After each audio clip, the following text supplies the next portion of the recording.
1 Samuel 31 അധ്യായം. സാവൂളിൻ്റെയും പുത്രന്മാരുടെയും മരണം. ഫിലിസ്ത്യർ ഇസ്രായേലിനോട് യുദ്ധം ചെയ്തു. ഇസ്രായേലിയർ ഫിലിസ്ത്യരോട് തോറ്റോടി ഗിൽബോവ കുന്നിൽ മരിച്ചു വീണു.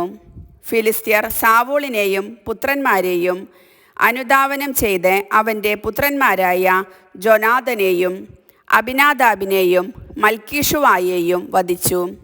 സാവൂളിന് ചുറ്റും ഉഗ്രമായ പോരാട്ടം നടന്നു. വില്ലാളികൾ അവൻ്റെ രക്ഷാനിര ഭേദിച്ച് അവനെ മാരകമായി മുറിവേൽപ്പിച്ചു. സാവൂൾ തൻ്റെ ആയുധവാഹകനോട് പറഞ്ഞു, ഈ അപരിച്ഛേദിതർ എന്നെ അപമാനിക്കുകയും കുത്തിക്കൊല്ലുകയും ചെയ്യാതിരിക്കേണ്ടതിന് വാൾ ഊരി എന്നെ കൊല്ലുക. പക്ഷേ അവൻ അത് ചെയ്തില്ല. അവൻ അത്യധികം ഭയപ്പെട്ടിരുന്നു. അതിനാൽ സാവൂൾ സ്വന്തം വാളിന്മേൽ വീണു മരിച്ചു.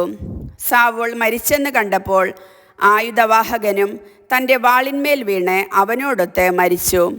ഇങ്ങനെ സാവൂളും 3 പുത്രന്മാരും ആയുധവാഹകനും മറ്റ് ആളുകളും അന്ന് ഒന്നിച്ചു മരിച്ചു.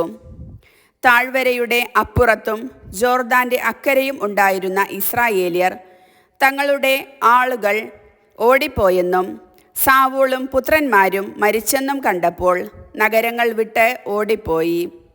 ഫിലിസ്ത്യർ വന്ന് അവിടെ താമസം തുടങ്ങുകയും ചെയ്തു.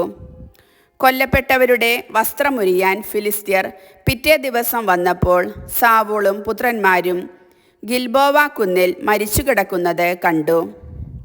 അവർ അവൻ്റെ തലവെട്ടി ആയുധങ്ങൾ അഴിച്ചെടുത്തു. ഫിലിസ്ത്യ രാജ്യത്തൊട്ടാകെ തങ്ങളുടെ വിഗ്രഹങ്ങളോടും ജനങ്ങളോടും ഈ സദ്വാർത്ത അറിയിക്കാൻ ദൂതന്മാരെ അയച്ചു. സാവൂളിൻ്റെ ആയുധം അവർ അസ്താർത്തെ ദേവതകളുടെ ക്ഷേത്രത്തിൽ വച്ചു. അവൻ്റെ ശരീരം ബത്ഷാൻ്റെ ഭിത്തിയിൽ കെട്ടിത്തൂക്കി. ഫിലിസ്ത്യർ സാവൂളിനോട് ചെയ്തത് യാബേഷ് ഗിലെയാദ് നിവാസികൾ കേട്ടപ്പോൾ യുദ്ധവീരന്മാർ രാത്രി മുഴുവൻ സഞ്ചരിച്ച് ബത്ഷാൻ്റെ ഭിത്തിയിൽ നിന്ന് സാവൂളിൻ്റെയും പുത്രന്മാരുടെയും ശരീരമെടുത്ത് യാബേഷിൽ കൊണ്ടുവന്ന് ദഹിപ്പിച്ചു.